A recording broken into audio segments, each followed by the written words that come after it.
నాకు మహిమకరంగా ఉండు, నేను నిన్ను దీవిస్తానని పరిశుద్ధాత్మ దేవుడు చెప్తున్నాడు. రైట్ హ్యాండ్లో ఉంటున్న లాస్ట్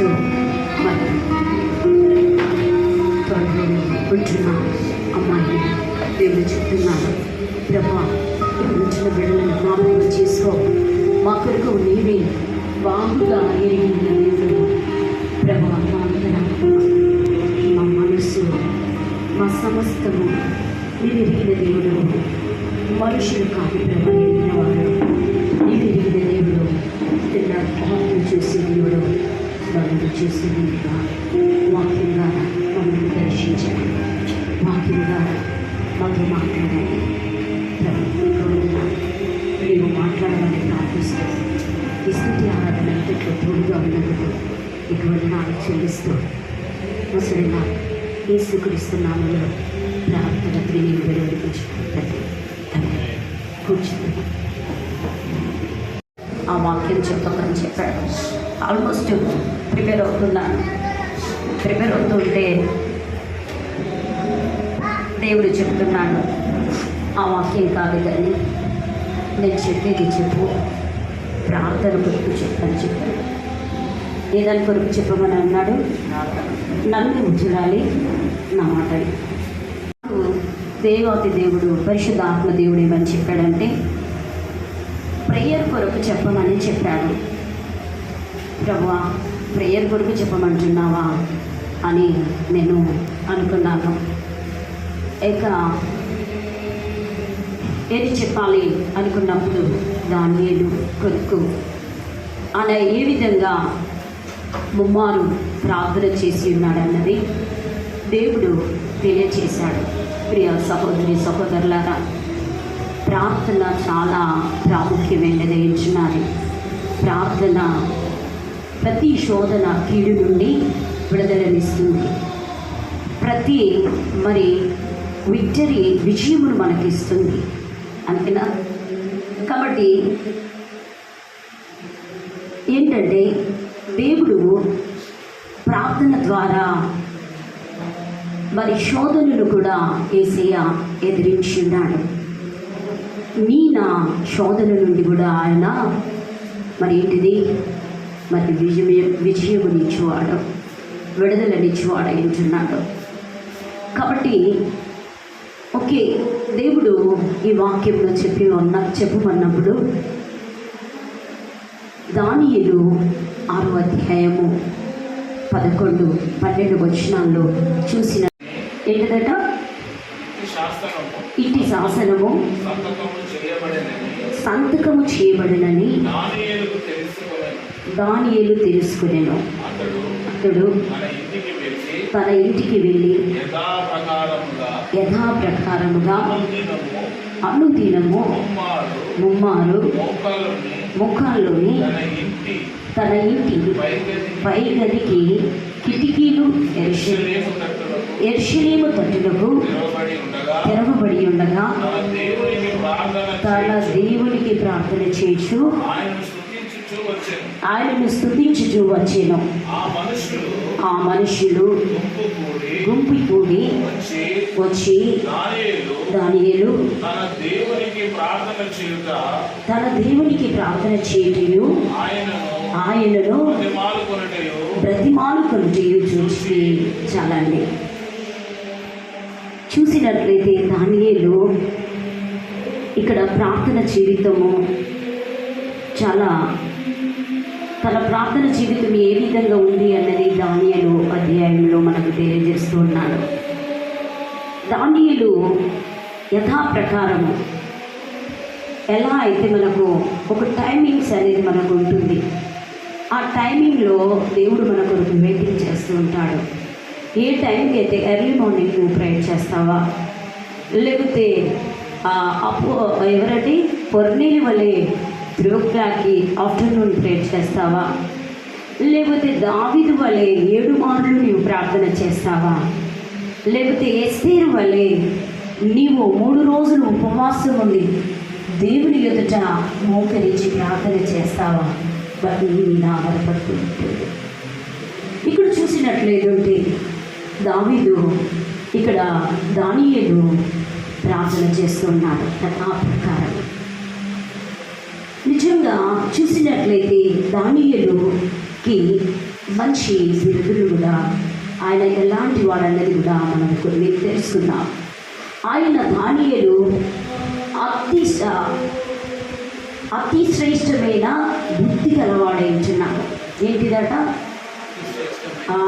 బుద్ధి గలవాడేంచున్నాడు. మరి చూసినట్లేదుంటే మరి ఆ యొక్క ఏంటిదండి, వారికి ఏమి ఇచ్చాడు? ఆయనకు అధిపతులలో, మంత్రులలో, అధిపతులలో, సేనాధిపతులలో మొదటి స్థానాన్ని, ముగ్గురిలో మొదటి స్థానాన్ని ఎవరికి ఇచ్చారండి? దానియేలుకి ఇచ్చారు. ఎందుకు ఇచ్చారు? అది మీరు చెప్పాలా?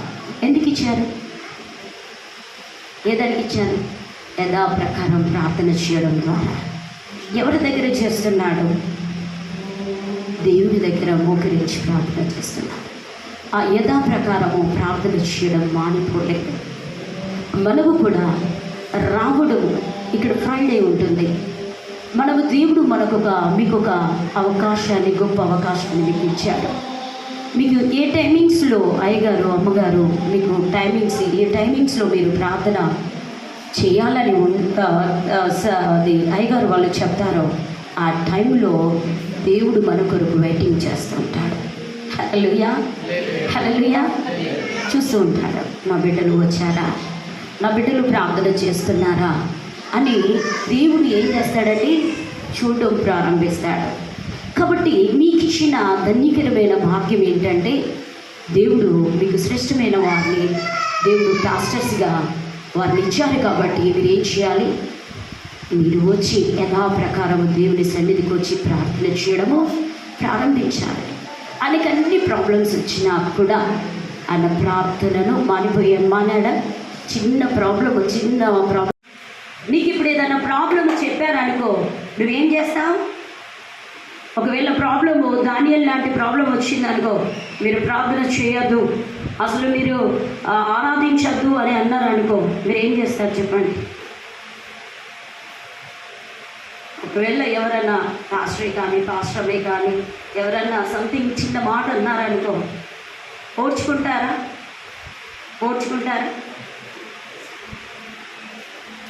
ఏంటండి?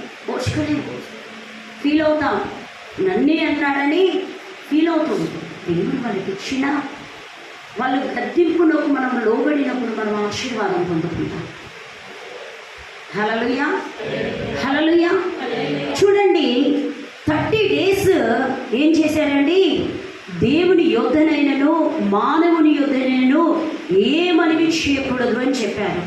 కానీ ఆ విషయంలో దానియేలు మాత్రం వదిలిపెట్టలేదండి. మనమైతే ఎప్పుడూ వదిలిపెట్టేస్తాం. చిన్న ప్రాబ్లం రాగానే దేవుడు ప్రార్థన వద్దు, దేవుని సన్నిధి వద్దు, మేము రాలేమండి అని అంటారు. బట్ ఆయన అనలేదు. కాబట్టి ఇక్కడ దానియేలు చూడండి ఏం చేశాడు? ఆ విషయంలో దేవుని యొద్ద ఎక్కువగా ప్రార్థన చేయడం ప్రారంభించాడు.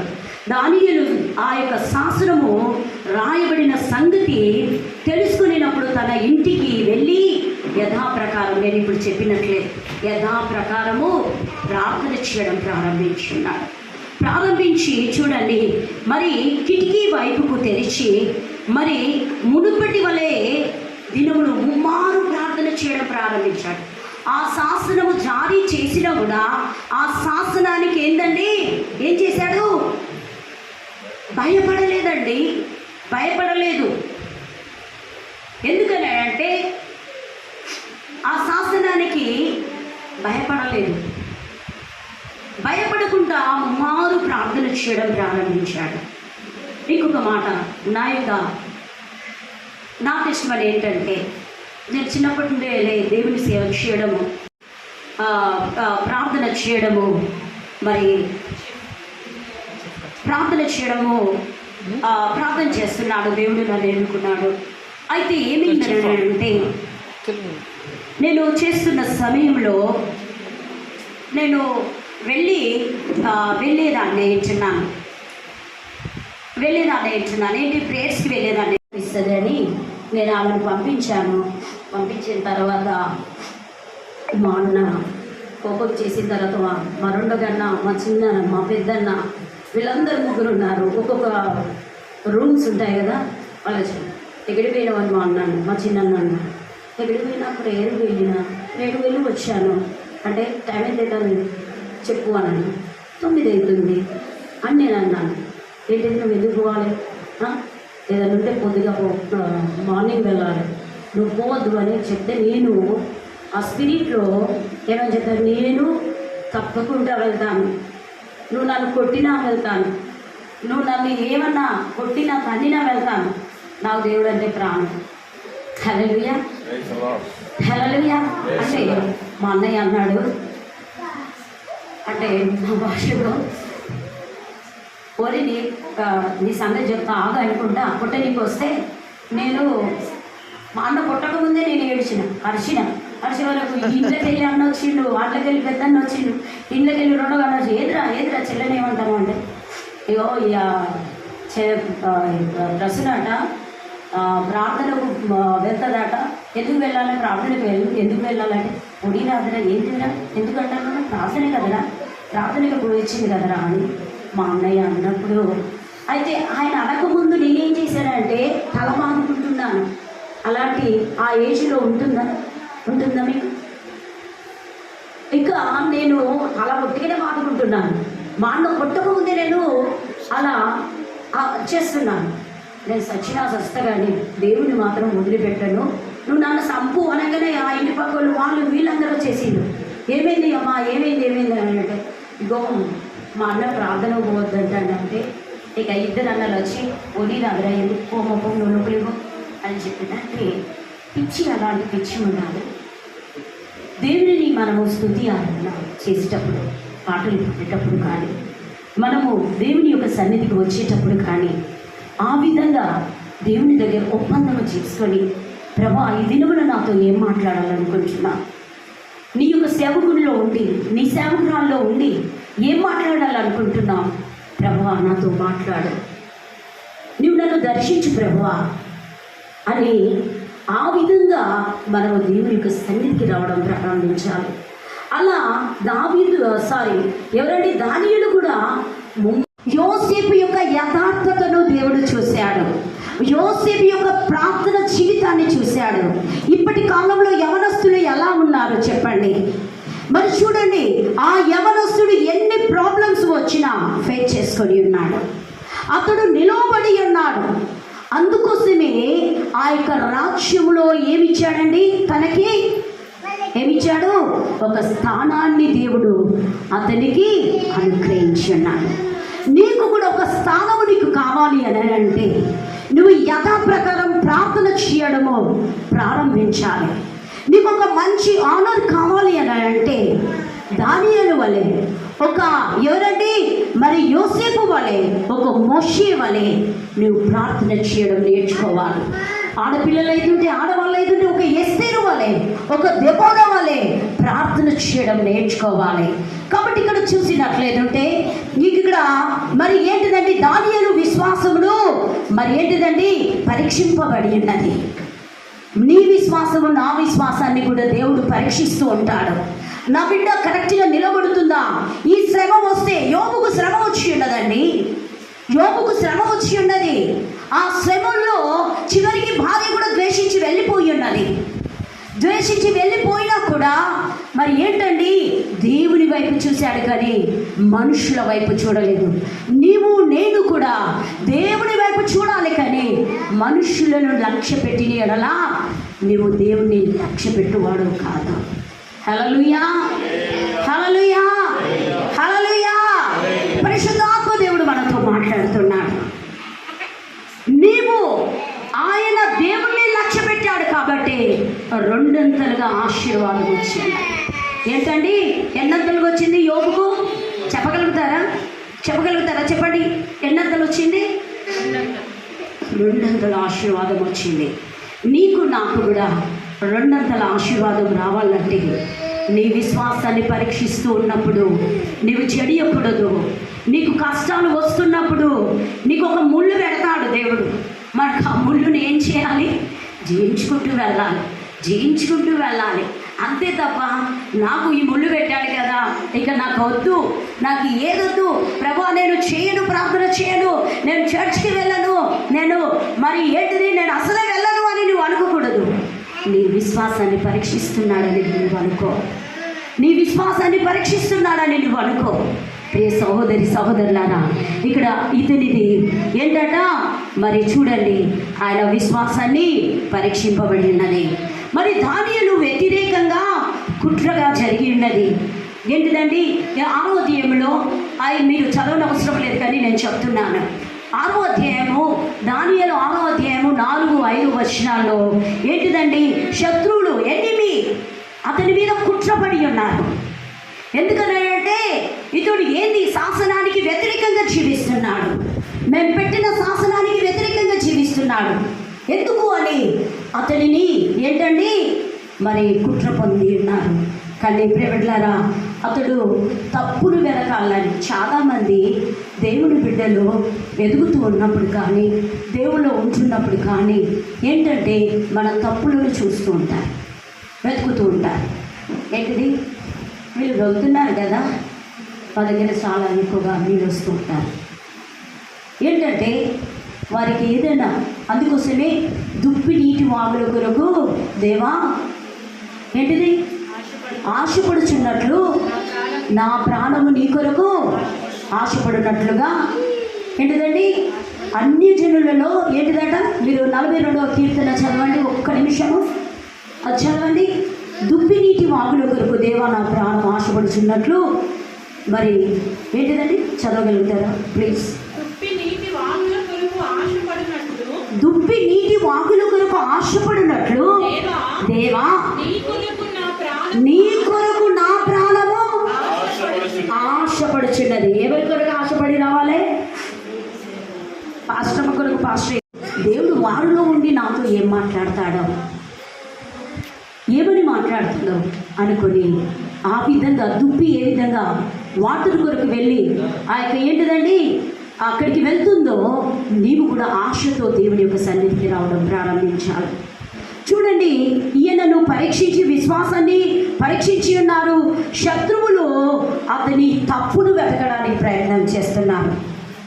మరి దేవుని బిడ్డలను తప్పులు వెతుకుతుంటారు. ఏదైనా చిన్న తప్పు చిన్నగా అనిపించింది అనుకో, నువ్వు దేవుని సేవకుని కదా, నువ్వు దేవుని విశ్వాసవి కదా, డైలీ ఉపవాసం ఉంటావు కదా, నువ్వు ప్రార్థన చేస్తావు కదా, నువ్వు ఇవేనా చేసేది, నువ్వు ఇదేనా? వాళ్ళు 100 తప్పులు చేయరు, నథింగ్ ఏమను.